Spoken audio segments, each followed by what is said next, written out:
Hi hello नमस्कार, स्वागत आहे तुमचं आपल्या नवीन एका व्हिडिओमध्ये। तर आम्ही जे गावाला गेलो होतो तिथले 6-7 दिवस राहिल्यानंतर मी त्यांपैकी 2च व्हिडिओ तुमच्यासोबत शेअर केले, जो की याच्या आधी जो व्हिडिओ टाकला तो सुद्धा तिथलाच होता आणि हा सुद्धा। तर जी खरेदी केली होती ती व्यवस्थित बॅगांमध्ये भरून ठेवली, कारण की 2-3 दिवस आम्ही खरेदीला जात होतो आणि आणलेले सामान तसंच ठेवण्यात आलं। मग ते व्यवस्थित भरून ठेवलं आणि त्यानंतर 2 दिवसांनी मावस बहिणीच्या मुलाचा बर्थडे होता, तर त्यासाठीची ही प्रॅक्टिस मुलींची चालली होती। त्यांना बर्थडे पार्टीमध्ये डान्स करायचा होता आणि त्याचीच प्रॅक्टिस ते करत होत्या। आता लग्न असो किंवा सण, लहान मुलींना मेहंदी ही खूप आवडते आणि मला तर स्वतःला मेहंदी काढायला आवडते, स्वतःच्या हातावर पण आणि दुसऱ्याच्या हातावर पण। लग्नाच्या आधी मी भरपूर अशा ऑर्डर घ्यायचे मेहंदीच्या, नवरीची मेहंदी काढण्यासाठी।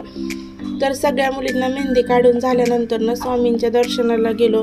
मावशीच्या घरापासून जवळच स्वामी समर्थांचं मठ आहे आणि गुरुवार सुद्धा होता। मग स्वामी समर्थांचं दर्शन घेतलं आणि एकदा नाही तर 2दा दर्शनाला गेलो। सकाळी सुद्धा गेलो होतो आणि त्यानंतर संध्याकाळी सुद्धा दर्शनाला गेलो, कारण की तिथे 7-7:30 वाजता आरती असते। तर हे फुलांचा एक हार घेतला आणि त्यानंतर दर्शनासाठी गेलो। भरपूर गर्दी अशी होते, कारण की गुरुवार म्हटलं की स्वामी समर्थांच्या मंदिरात गर्दी ही असते। आरती झाल्यानंतर तिथे दर गुरुवारी प्रसाद वाटप करतात, तर या गुरुवारी सुद्धा मसाले भाताचा प्रसाद होता।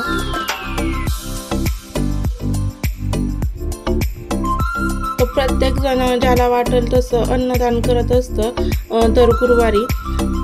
आणि त्यानंतर हा दुसऱ्या दिवशीचा व्हिडिओ आहे। साई सुद्धा त्याच्या मामाचं पाहून जलार्पण करायला शिकला होता। लहान मुलं प्रत्येक मोठ्यांचं अनुकरण तर करतच असतात आणि शुक्रवारी सुद्धा स्वामींना अशी देवीच्या रूपातली पूजा केली होती।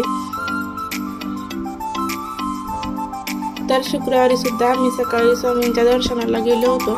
जर घराजवळ जर मंदिर असलं तर खरंच प्रसन्न वाटतं आणि आपण तिथे जर रोजच जाऊ शकलो तर आपल्या मनाला सुद्धा छान वाटतं।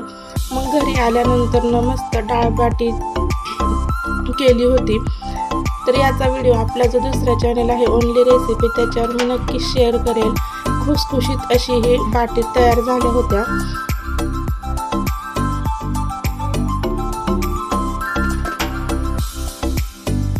त्यानंतर मस्त असं डाळबाटीवर ताव मारला, वरून मस्तपैकी साजूक तुपाची धार।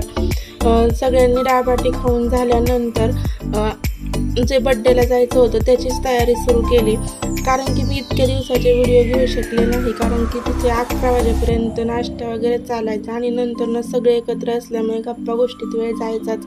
त्यामुळे मग मी जे मला योग्य वाटेल तेच व्हिडिओमध्ये घेतलं आणि फायनली बड्डेच्या तिथे पोहोचलो आणि जी मुलींनी 2 ते 3 दिवसांची प्रॅक्टिस केली होती त्याचं सुंदर सादरीकरण सगळ्यांच्या समोर केलं।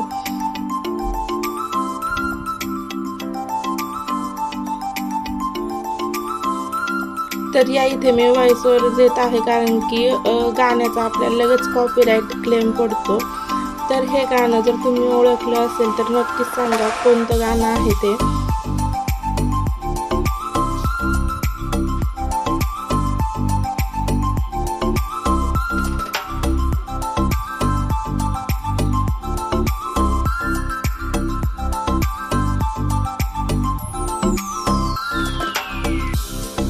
तर यांचा ग्रुप डान्स होता आणि त्यांनी 2 गाण्यांवर डान्स केला आणि त्यानंतर मग केक कटिंग झाली।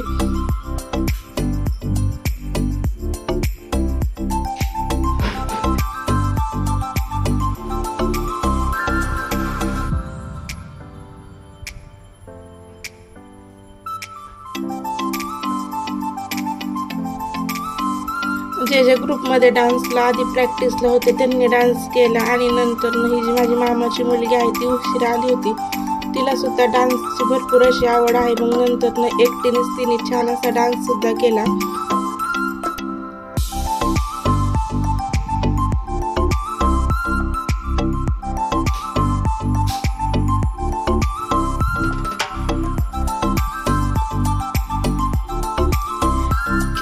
उठल्यानंतर सगळ्यांचे जेवण वगैरे झाले आणि जेवण झाल्यानंतर पण सगळे गप्पा मारत बसले होते, कारण की प्रत्येकजण आपापल्या फॅमिलीतलेच होते, फॅमिली मेंबर्सच होते सगळेजण. तर गप्पा मारत बसले तर मुलं बाहेर खेळत सुद्धा होती. भरपूर मोठं असं हे हॉटेल होतं. तिथे जो 2 ते 3 बड्डे त्या दिवशी तरी झाले. त्यानंतर सगळ्या मुलांनी एकत्र मिळून छानशी संगीत खुर्ची खेळली.